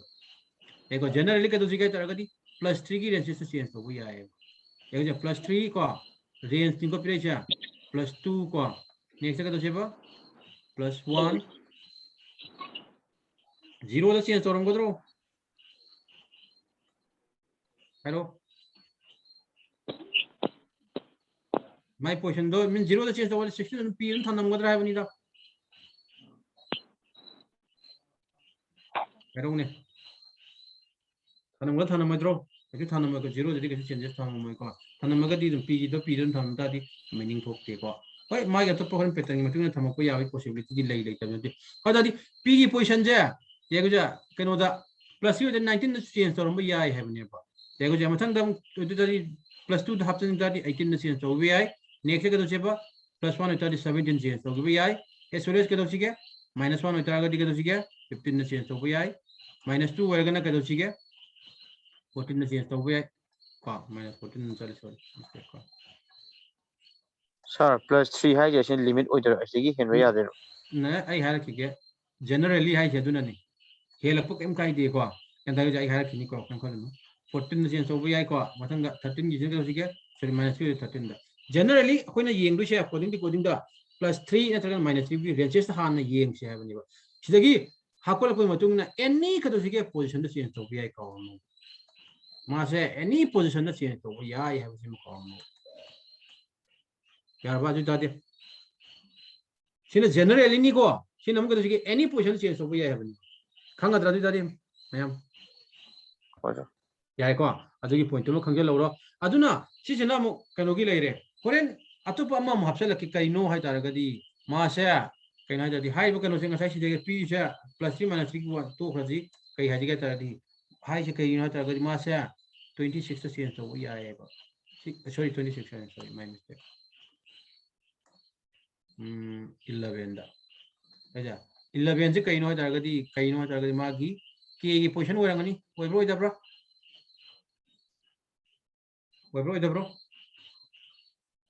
ओय ओइ को के से कइनो हाय तारदी मा से इट्स रिवर्स ऑफ पी की रिवर्स नत्रो हारो रिवर्स नत्रो पी नत्रो रिवर्स ऑफ पी द चेंज हो याय कंसिन को जनरली नी को जा लांत नत्ते सी रिवर्स +1 तो से +2 तो टर्निंग तो गेसनो डजंट मैटर दो माय रिवर्स तो सो या है बसिम को या को मैम से यारबो Yes, sir. या को नेक्स्ट मुला के अदु माय कनो से खंगेलो एनी लेटर चेंज तो वे है को वे देखो अजन अदि पी दिगे हो चेंज तो वे या 17 द +1 से लगा तो वे आप या दबरो या को मथंग द 13 द -3 तो से पे या दबरो देखो पी दगी 2 द 16 दगी 2 से के तारगदी -14 नत्रो -14 जे जनरली मनु संदे पांग से नरो अदा सिनाइना सिदा पी द एग्जांपल पी वे वाने बा केदा जा आइन सिदा पी द एग्जांपल पी वे वानी कइनो तारगदी any what is your it's N every letter खुदिक मकी द एप्लीकेबल ओइगदा बने राजा नॉट ओनली पी खतन ते एल लसु एल +-3 अदगी ए सु कदो माय +-3 को अदगी वाई सु माय +-3 की possibility द येंगदा बने को अदगी मदु येंग को मतम द हाइपे येंगम हाइपे चु खंगम दो वाली कइनो तारगदी यो एल दगी कदो सिगे +12 दी +1 दो दी 13 तारांगनी 1 दगी +1 दो दी क्या तागे 25 ꯗꯤ +1 ꯇꯧꯔꯒꯗꯤ 26 ꯑꯗꯨ ꯇꯥꯔꯒꯗꯤ ꯁꯤꯗꯩꯗ pattern ꯑꯃ ꯁꯤꯕꯨꯅꯤ ꯑꯩꯈꯣꯏꯅ ꯈꯪꯖꯜꯂꯣ ꯀꯩꯅꯣ ꯍꯥꯏꯇꯥꯔꯒꯗꯤ ꯑꯩꯈꯣꯏꯅ ꯔꯤꯖꯅꯤꯡꯗ ꯀꯣꯗꯤꯡꯒꯤꯗ ꯀꯩꯗꯧꯁꯤꯒꯦ ꯍꯥꯏꯇꯥꯔꯒꯗꯤ pattern possible pattern ꯍꯥꯏꯗꯣ ꯁꯤ pattern ꯁꯤ ꯐꯖꯕ꯭ꯔꯥ ꯌꯦꯡꯒꯦ ꯀꯥꯟꯗ +1 +1 ꯆꯠꯄꯁꯤ ꯐꯖꯕ꯭ꯔꯥ ꯐꯖꯗꯕ꯭ꯔꯥ ꯍꯥꯏꯔꯣ ꯐꯖꯕ꯭ꯔꯥ ꯐꯖꯗꯕ꯭ꯔꯣ Fazay. ꯐꯖꯩꯀꯣ ꯐꯖꯕꯁꯦ ꯁꯤꯕꯨ ꯑꯩꯈꯣꯏꯅ ꯀꯩ ꯀꯧꯒꯦ ꯍꯥꯏꯇꯥꯔꯗꯤ proper pattern ꯌꯥꯏꯀꯣ ꯃꯌꯥꯝ ꯍꯧꯖꯤꯛꯐꯥꯎꯗꯤ ꯂꯣꯏ ꯒ꯭ꯌꯥꯟ ꯇꯥꯔꯒ ꯆꯠꯂꯤꯀꯣ ꯀꯩꯁꯨ ꯂꯨꯗꯕꯅꯤꯀꯣ ꯍꯧꯒꯠꯂꯛꯄꯒꯤꯅꯤ ꯍꯣꯔꯦꯟ ꯀꯣꯏꯁꯟ ꯍꯥꯞꯄꯛꯑꯀꯥꯟꯗ ꯂꯨꯕꯩ ꯋꯥꯅꯤ ꯀꯩꯝ ꯈꯜꯂꯨꯅꯨ proper pattern ꯌꯥꯏꯀꯣ ꯁꯤꯕꯨ ꯅꯪꯅ ꯀ꯭ꯔꯦꯛ ꯇꯧꯕ ꯉꯝ ꯇꯥꯔꯗꯤ ꯀꯩꯅꯣ ꯇꯧꯕꯒꯤ ꯁꯤꯒꯤ ꯄꯦꯇꯔꯟ ꯀꯔꯝꯕ ꯄꯦꯇꯔꯟ ꯆꯠꯂꯤꯁꯦꯅ ꯀ꯭ꯔꯦꯛ ꯇꯧꯕ ꯉꯝ ꯇꯥꯔꯗꯤ ꯍꯪꯉꯛꯏꯕ ꯋꯥꯔꯗꯇꯨꯒꯤ ꯀꯣꯗꯦꯠ ꯐꯣꯝꯗꯤ ꯌꯥꯝ ꯂꯥꯏꯅ ꯈꯨꯝꯕ ꯌꯥꯏ ꯌꯥꯏꯀꯣ ꯑꯗꯨꯗꯤ ꯋꯥꯔꯛꯀꯤ ꯀꯣꯗ ꯀꯌꯥ ꯇꯥꯒꯗꯒꯦ ꯑꯝꯇꯪ ꯍꯥꯏꯔꯛꯑꯣ ꯅꯣꯏ ꯃꯌꯥꯝ ꯁꯤꯒꯤ ꯄꯦꯇꯔꯟꯁꯤꯗ ꯑꯦꯄ꯭ꯂꯥꯏ ꯇꯧꯔꯒ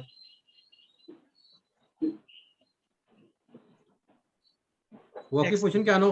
ꯃꯥꯏ ꯄꯣꯖꯤꯁꯟꯗꯨꯗ +1 ꯇꯧꯔ ꯍꯥꯞꯄꯨ ꯍꯥꯏꯕ ꯅꯠꯇ꯭ꯔꯣ XPSL. XP XL को ओके वेरी गुड को क्या है को सुना ग्रीन दो चिरा ग्रीन दो चे को देखो जा देखिए माय पोजीशन दा का चिके W की पोजीशन 23 तारानी को O की पोजीशन क्या ना तारी तंग सांग होत पे वानी खंग ना को एग्जामिनेशन दा दी राई मथंग ngakang lai सुमा होलो इस माने को खंग लो aha ma खंगो बगी माने सेट नि को हाय बम को मथंग दा दी +1 तौरगा दी आई 24 तारानी देखो +1 तौरगा दी 15 +1 तौरगा दी 16 तारानी देखो मथंग 11 +1 तौरगा दी सॉरी 18 +1 तौरगा दी 19 तारानी 11 +1 तौरगा दी के तो सेबा 12 तारानी देखो 24 दे एक थंबा यारे को 16 दी के तो सिगे p थंबा यारे 19 दी s थंबा यारे 12 दी के तो सिगे ये ना थंबा यारे so what coded what is the coded for के तो सिगे तरगदी code for work है तरगदी आंसर क्या थंबा यारे ने बा xp sl ना थंबा यारे यार मैम सिदा सिबुक दी खंगी ब्रा Aisa. खंगी को अब तरगदी सी क्वेश्चन खुम खतना नंग कोडिंग खुम दौनते है ना जा सिदी इट्स एन एवरी सादा को खुमकने होरेन खुमोइदो मैम दुने कोई आइना ताकुसी केम खलनु को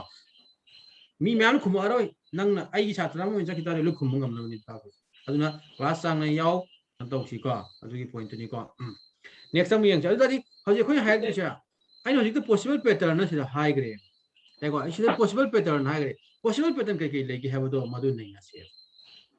देखो पॉसिबल पैटर्न कई कई लेगी हैब मतमदा अदुना लेना पैटर्न हाइक मतमदा प्रॉपर पैटर्न हाइ अदुगा दसिगे पॉसिबल पैटर्न हाइ जे कि लोइनो सिदा खत ओइदे यादे हाइबे नियम लेते हैबा अतोप मयाम लापसु याएबा याइको अदुबु जनरली हाना नैना होखि हाइबनि को पॉसिबल पैटर्न ने when kai hai na siga ta the first possible pattern da constant pattern hai ba na si eko constant pattern hai ba ma ai ni bi se paw ji loi thui ko hui bu di ka thi bani ko ai sometimes phaja ba sure ko ni thi ba sure ko ni ado constant pattern hai ba matam da koi na sik si da yeng se si da yeng ko this is tell you +1 +1 +1 si +1 ngata chatra ta bro चले चली को सी +1 ma'am सिंगे सी नता बदा कई दौ छिगे अतोप +2 answer से -1 means high बना चपी रो pattern position change तौ गिबदो कंस्टेंटली चपी हो है बा मदु च ताले मदु खन कई कौगे है तरगदी कंस्टेंट पैटर्न एग्जांपल दा हायर छिको जनरली कतो छिगे +1 दे चपी रो छेबा जनरली हारे छिको +1 को कतो छिबा +1 एंड सो ऑन रूम चकिबा याय लिंक देबे कंस्टेंटली चपी बदु मदु नि खन कंस्टेंट पैटर्न हाइ दे not only +1 द सत्य याद है नियम से लेके कतो छिबा -1 चलो छिबा -2 चलो छिबा -3 चलो छिबा -4 चलो छिबा एजा -5 से के सनी मगे चपे ओदु कंस्टेंटली प्रॉपर्ली जुम चपी है एग्जांपल द जनरली हारे तारगदी कतो छिबा +-3 की रेंज ता हाना येंग छि हाइबनि को देखो +-3 बो की रेंज ता हाना येंग छि मखा ताबा अहेन बदिदी मयाम हफ्ते रखसु याय के काई दे एग्जांपल द +7 हारे सेबा छि कंस्टेंट पैटर्न या दी हाइर रसी याद रे यार सी याबरा दबरा Yaisa. याबरा दबरा हां या दी हाइरो Yanisa. याई को दु को नु को दु पॉइंट नि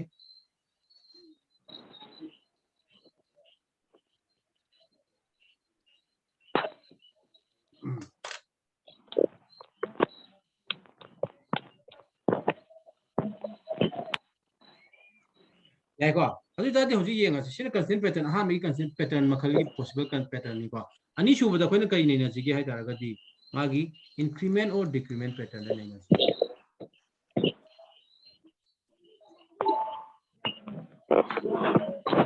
याको इंक्रीमेंट और डिक्रीमेंट पैटर्न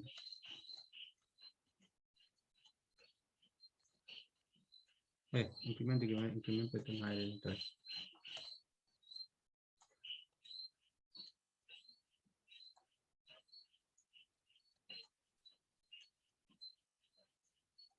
तो फाउंडेशन होय बगिनी को खोने याम तम तम ताई से को कनो होय तारगदी याम थुन ताप से को देखो येंगो औ दादी होजि येंगसे जई दा खोने कई नै नबा यागदगी हाय तारगदी येंगो इंक्रीमेंट डिक्रीमेंट हाय मसा अदुम खंगेरा मनी इंक्रीज तो खलपमा जमन तो +1 को +2 +3 को +4 एंड सो ऑन मैम से पया है देखो सिमिलरली कदो जिगे तारगदी -1 को -2 -3 -4 को एंड सो ऑन देखो माइनस की बुझु कछु काई दिए यानी को सिज खंगे लो को और इंक्रीमेंट डिक्रीमेंट पैटर्न दस माइनस जनरलाइजेशन ई जेता दी +-1 को नेक्स्ट +-2 नेक्स्ट +-3 को नेक्स्ट +-4 एंड सो ऑन हम अतोप मम से हायर कियो पर इंक्रीमेंट सब मतम दने +3 देखो जा +6 +9 को नेक्स्ट तक दोगे +12 नसलो सिज इंक्रीमेंट हो जाए प्रॉपर्ली इंक्रीमेंट तो ब्रो तो इको माइ तो ना प्रॉपर इंक्रीमेंट डिक्रीमेंट सच्चे बको कछु काई देबो नेक्स्ट पॉइंट तब यंग इंक्रीमेंट डिक्रीमेंट की मताना खंगनी को अहुम सुबो पैटर्न दा कइनो है तरगदी याको जा मजु बखोनी कई कौगे अल्टरनेट पैटर्न को एको अल्टरनेट पैटर्न है मतम से दा कमाई नै नगदगी है तरगदी it's a combination of two possible pattern को पॉसिबल पैटर्न अनि की कॉम्बिनेशन ने बको कमाई ओबी यानी है तरगदी कंस्टेंट अनि पागेरा कंस्टेंट हमको इंक्रीमेंट हमको पागेरा ना इंक्रीमेंट अनि पागेरा पानिंग में पासनु is nothing but the combination of two or more possible patterns है इसलिए तो एग्जांपल धार जी +1 है रसी को अदे जगह -1 है रसी पसंद +1 देखो जा -1 +1 को -1 माइना मागी कनो द पॉसिबल पैटर्न से केता गदी अल्टरनेटिवली से प्रयोग +1 से देखो सिदनम को जगह तारगदी अल्टरनेटिवली -1 से देना ई वजह ओनर है सॉरी आई सम फजना ई के को फजना बमों तो को अच्छा +1 -1 का +1 -1 +1 एंड सो ऑन क्या को मैं तो इट्स कॉम्बिनेशन कर जो के टू पॉसिबल पैटर्न एग्जांपल दस में है सेवा +3 है सेवा अदिंग +1 है सेवा क्या को मतलब अगेन +3 नेक्स्ट कर जो के +2 है सेवा नेक्स्ट +3 है सी +3 है जी मतलब +3 +4 सिदि कई चाव गदे सिबो इंक्रीमेंट हमको डिक्रीमेंट का पावर पा दब्रो सॉरी इंक्रीमेंट हमको कंस्टेंट हमको क्या को इट मींस +3 को +3 सिने कंस्टेंट ले जरे को मैम हम सिने तो हम तमदा हम ओनर है ई अगेन +3 ता दो मैंने देखो अदु दादी सिदा मुख सिदा इंक्रीमेंट +3 +1 +2 +3 को ओनर +4 न थ्रो +4 मम्मी को मसाई सही देखो इसमें अमन सिदा इंक्रीमेंट ले जरे सिदा ना यार को अनि सुबदना कइनो है तरगदी मखा इसने कदो सिबो कंस्टेंट हम माइ तो दना it's a combination of two possible pattern होय बे याय है हम को देखो ला मथंग दा मरी सिबो फाइनल पैटर्न द कोन कइने ना बे यागदगी इंपोर्टेंट वेरी इंपोर्टेंट को बेस्ड ऑन मागी रिवर्स पोजीशन है रिवर्स पोजीशन द बेस्ड ऑफ पैटर्न यागो जा रिवर्स पोजीशन द बेस्ड ऑफ पैटर्न नि एग्जामिनेशन द याम तोइना हंगी सी को काउरनु को एसएससी के नि एग्जामिनेशन से याम तोइना हंगी को काउरनु और दादी रिवर्स पोजीशन ना कमाई तो गदगी है तारगदी ए की रिवर्स पोजीशन क्या होगे के हेलो मैम जेड यागो ए की रिवर्स पोजीशन जेड ओयानी मथंग दमु येंगा जी यागो ए की रिवर्स पोजीशन जेड ओयरे और दादी ये सॉरी रिवर्स पोजीशन ए की रिवर्स पोजीशन जेड है कोन ए की रिवर्स पोजीशन 26 अदु सिदा पॉइंट म हायोगे आइना पोजीशन हायराबा नंबर खुंबिरो लेटर हायराबा मागी लेटर खुंबिरो ए की रिवर्स पोजीशन हायरागदी कई हाय दादी कदो सेबा 26 देखो जा बी की रिवर्स पोजीशन हायरागदी कदो सेबा 25 देखो जा सी की रिवर्स पोजीशन हायरागदी कदोनी 24 एंड सो ऑन चलागा जेड की रिवर्स पोजीशन क्या नो हायरागदी 1 याको मैं तो मागी रिवर्स पोजीशन द बेस तब तो रिवर्स पोजीशन द बेस तब है बसे कमाई है मदे क्वेश्चन ददी लेटर होने पिरम दुनी ना कमाई पिरम गदगे दरगदी ए की मुहूर्त कना का ऑब्लिक का मानन सनरगा ए का जेट का याको जस मैं तो ना बी का वाई का याको जा मैं तो ना सी का एक का याको मैं एन सोन मैम से सर मन कॉर्न याको मैम सिदा अजी बोकी दाव ले रे लेतिबो लेते को यारे को मैम सिबोक तो पॉसिबल पैटर्न मुक्ति ले रे को नेक्स्ट आई क्वेश्चन नंबर तंग होलक की हो मसाई position of letter the best of question हाथ को होलक हारो हारो ने हम बताओ लेगा दिन हारो रिपीटेशन तक सीखा सर हां हारो हां क्वेश्चन हाँ पैसा हौजिक से रिवर्स पोजीशन जिने हेलो सर रिवर्स पोजीशन जे हंगल लेबा अदुगी पॉइंट रिवर्स पोजीशन हम हंगल ले हंग देम मैम से हम हपे लक याएबा हम इट्स हंगपति कॉम्बिनेशन लो सिजना हंग कनेबा अदुबु रिवर्स पोजीशन हंग तारगदी छात्र जिंग पन्ना गल्लेबा हंगना गंदेबा हंगना गंदबदो नैदि एगी छात्र म चकितादि खंग फंग कुममु हाबि वानिता हंग स्वयं हंगल ले वदि याद आदि दादी जान सर यानी को अदि फर्स्ट क्वेश्चन दउसी को अनु इन को क्वेश्चन दा यो आई क्वेश्चन इरक्ते को अदाई बगी हम तब तुमने लेवल हाको कि नेक्स्ट क्लास लाखों तुमने लेवल करने वाला करते यानी वो को देखो इन सर्टेन लैंग्वेज को नो एनी कनो तो हम तो इन हाई को नहीं को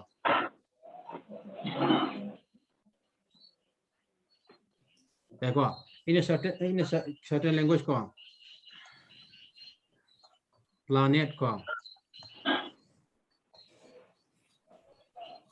is written as को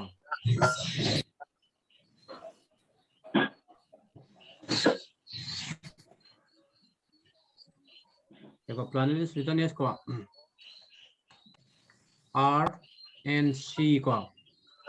संग P G V then what is the com then what is the harmony then how will come very basic ni hang juga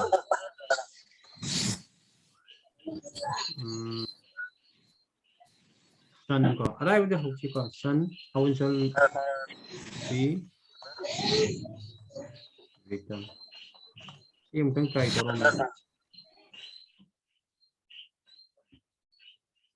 simple try करो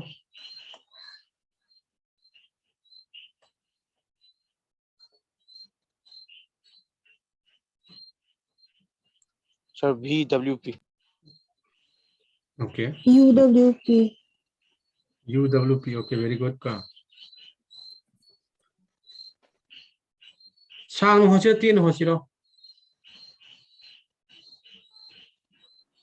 सांग होला जाय दो ना देखो हां मे क्वेश्चन की सांग होला मसे को मखा ताबदी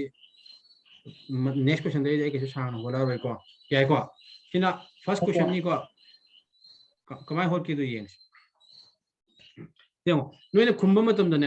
ये क्वेश्चन कई हागे इन सर्टेन लैंग्वेज को प्लैनेट है इट्स अ वर्ड अमनि को इस कमाय कमाय इरमेबा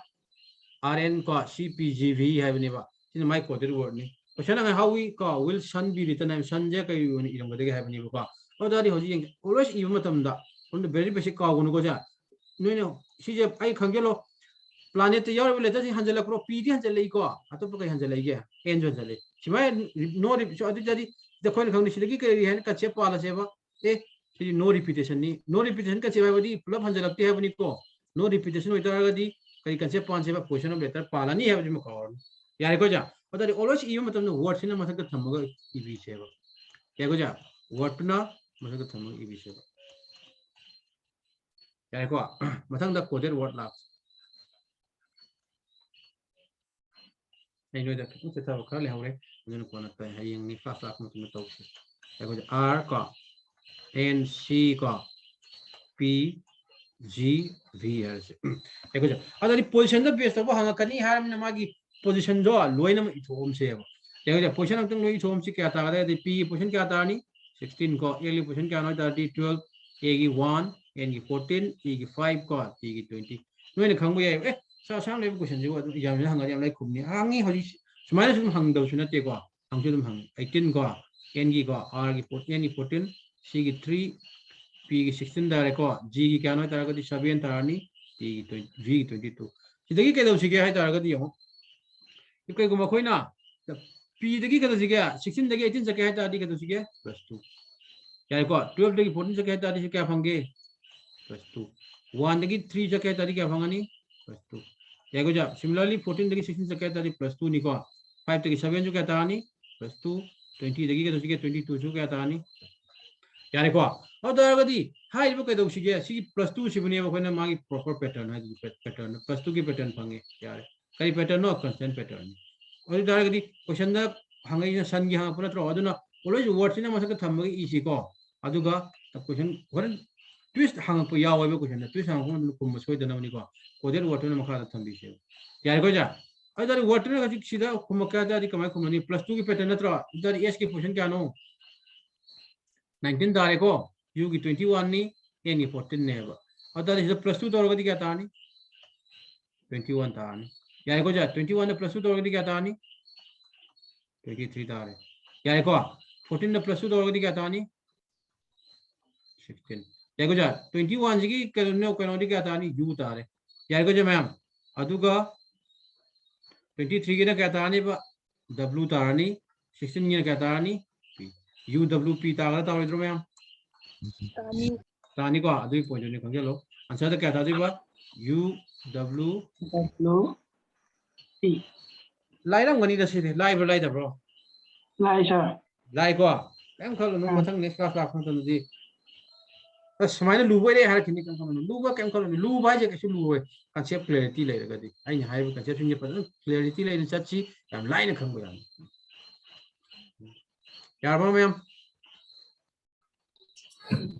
sir देखो दावरम तो लेते को सीधा एनी दावरम तो लेते को No, sir. ओके आई ताकबजे तुम ज्ञान तान चली को नुंगी नुंगाय ब्रो दो Sir. नुंगाय को अदुम सिमथंग मथंग अदुम नुंगाय से तोरबनी एंटायर कोर्स में इन ताकु दु नुंगाय जग कम कलो नो अदुगो डाउट अम त लेना चपे याद खंगेलो को एनी डाउट लोइना क्लियरली लेना हंगौची ने सिंगल डाउट लेबे याद को क्वेश्चन अरुब होकनी अराय बु होकनी को सिना वेरी बेसिक नि एग्जामिनेशन समय हंगा समय कुमनी है बन समय खांग को तम कोइ पेन पेपर था दस हम होते या मत याय को अदुबु आइना सिदा पोजीशन तवनी इथोइ से इनिंग न इबन नते वन क्वेश्चन लु सेला को मतम न पोजीशन न इजीएस्ट विजिबल ओइ नकने याम लाइन उबो ngam कने होरे नत उबो फंगदब मैम थोलकने बा करिनु ने तो जिबो को मधु मतम न पोजीशन इथोपगी रोल याम चावे को अदुगे ने पोजीशन तो इथो चलिसे को नत्रगदि इद्रसु याम लाइक कुंबे यादरा मैम से हजपोके Yes, sir. अदुना अखोई कनोगी वानतना कनो तो अखोई ट्रायल क्लास पीरिनी को अदुम कनो तो बदो नुंगायगदि तुम यौसन ची एंटायर तुम कनो तो ओजा खुनिमक लोइ नुंगाय मंगातनी अदो अखोई नसु ngan ओजा मानदनासु ओजा कनो जा पारंगनी अखोई इंस्टीट्यूशन अनोबनी को बट ओजा सिंगदि प्योर कनो सिगे एक्सपीरियंस लेबो गातनी लोइ नुंगायना इट्स एन एवरी कनो खुदिम नुंगायना ताकनी अदु एवरी कॉम्पिटिटिव एग्जामिनेशन की मतंग लोइना मयाम खंगबो गातनी को